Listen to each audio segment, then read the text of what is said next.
What are the different ways that people are paying for home care? What do you see in your business? The vast majority for us is going to be private pay, coming out of savings or investments or something along those lines. But there are a variety of sources, as I'm sure you're familiar with.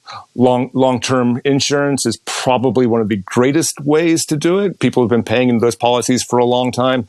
And the companies are very easy to work with to get everything going there. Also work with the Veterans Administration. People aren't aware of this, but if somebody served in the military during the time of an active war, they didn't actually have to serve in war, and they meet certain thresholds. They're not rich, but they don't have to be poor. The government will give free home care. That can range anywhere from a few hours a week up to, I've seen it as high as 30 hours per week, depending on the amount of disabilities that were going on.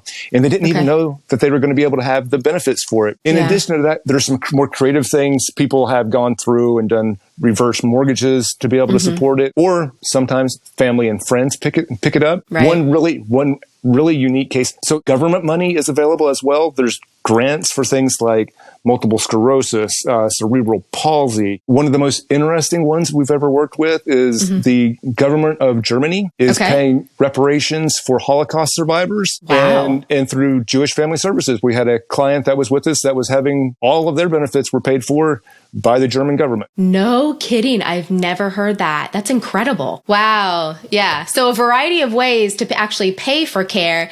And we know, both being in the industry, in the long-term care industry, we know that most people prefer to stay at home as long as possible, right? If it's safe for them to be home, if it's the best situation for them, people really want to stay at home and age in place.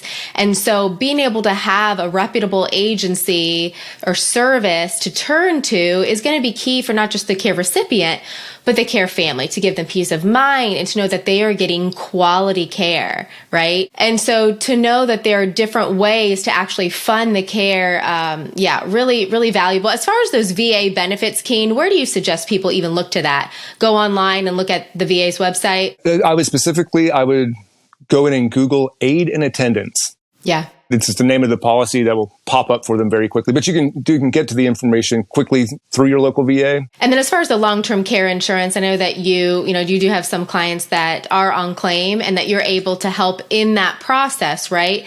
As far as, do some of the carriers that you work with actually do you direct bill them so that the client's not involved in the care? Does it depend on the insurance company? Definitely kind of a grab bag. We've had cases where we bill the long-term care insurance directly.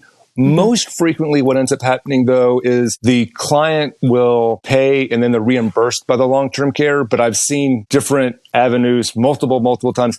The biggest thing for us with the long-term care insurance is we need to make sure we're doing at least 2 of those activities of daily living, or ADLs, during each shift. So we send them a little bit more information than we might send to a normal customer on their invoice.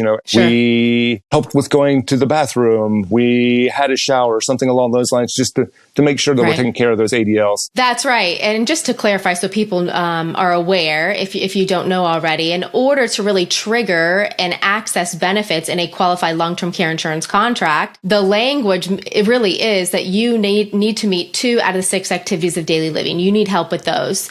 And your expected need of care is more than 90 days. Or you have a cognitive impairment and you need supervision. So in Kean's case, what his agency has to do is they have to document really well, right, Kean? Yes. You're having to document for the person on claim, and then for you guys too. I'm sure that it is really almost even a buffer for you, right? Legally.